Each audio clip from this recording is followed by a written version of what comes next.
Jill! Brad! We've gotta...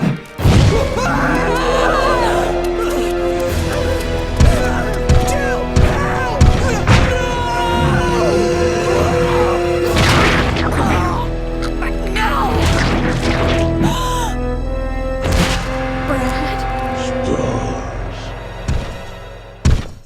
Previously, Jill Valentine and Brad Vickers made their way towards the entrance to the police station, but the Nemesis found them before they could enter the department and effortlessly disposed of Brad in front of Jill.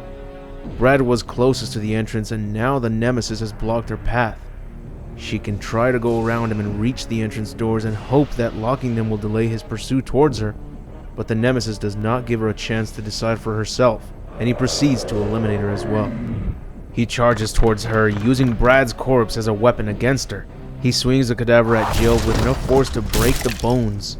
Jill manages to dodge his oncoming attacks, and by his third swing, she counters with a shot directly into his throat, which does nothing to slow him down.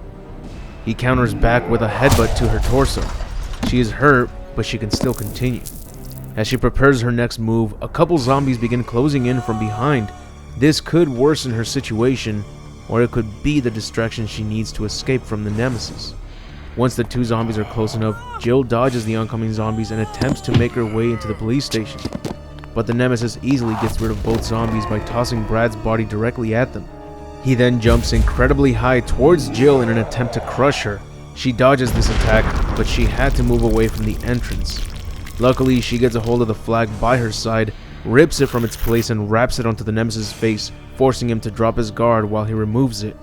Jill uses this opportunity to further blind the Nemesis by shooting him in the face multiple times at point blank. She follows up by leaping onto his back, switching to her combat knife and ramming it through his right eye. He strikes Jill, getting her off his back, but with the damage he's received, he is forced to retreat, and the Nemesis has been defeated for now. Like in the video game, after he is defeated, the Nemesis will drop a case containing something useful. She grabs it and walks into the police station and makes her way to the reception counter. She logs into the computer to receive the password for the locked drawer that's in the evidence room. Jill picks up the blue gem needed to open the gate to Raccoon City Hall, and she uses the password on the keypad, obtaining the Star's Emblem key, which is the room she must go into in order to use the communication system and reach out for help. As she reaches for the key, something begins dripping from the ceiling, which could signify that danger is near. Jill quickly aims her handgun above her, but it turns out to be the emergency sprinklers.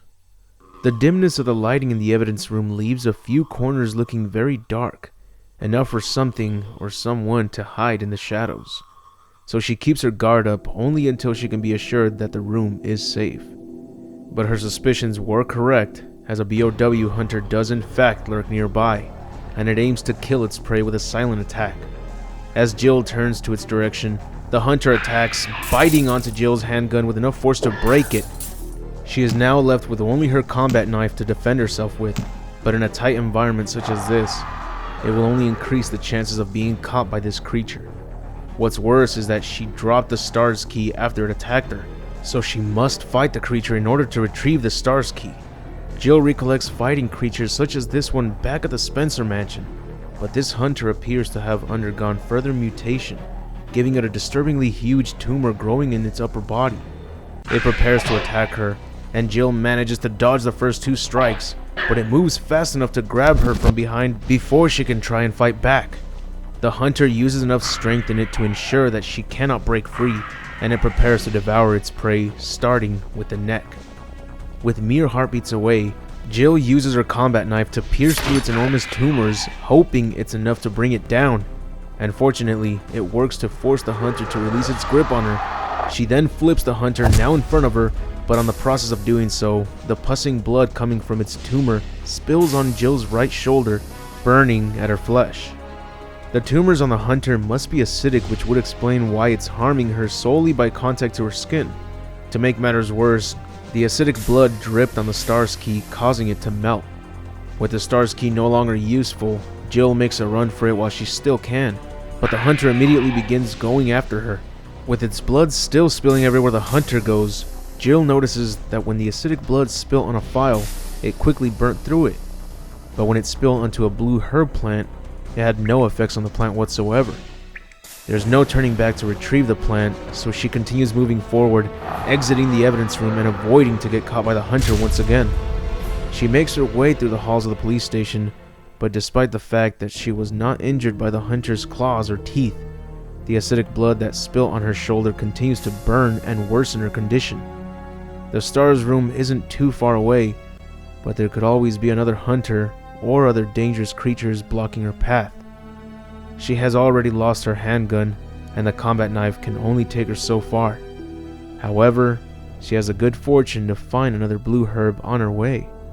The blue herb works effectively to heal the burn and infection caused by the hunter, but without the STARS key, she will need to try something else in order to reach the communication systems inside the STARS room. She reaches the location without any more interferences along the way, and takes out a bullet, then uses her combat knife to remove the tip of the bullet, and begins pouring the gunpowder onto the door handle. She then takes a few steps back, aims her combat knife at the door, and throws it as hard as she can. The blade of the knife hits the metallic door, causing a few sparks, and the sparks touch the gunpowder, which cause an explosion, blowing the door wide open. She makes her way into the room and begins reaching out for immediate assistance. In the meantime, it is revealed that many zombies are making their way to the police station, most likely due to the loud explosion caused by the sparked gunpowder.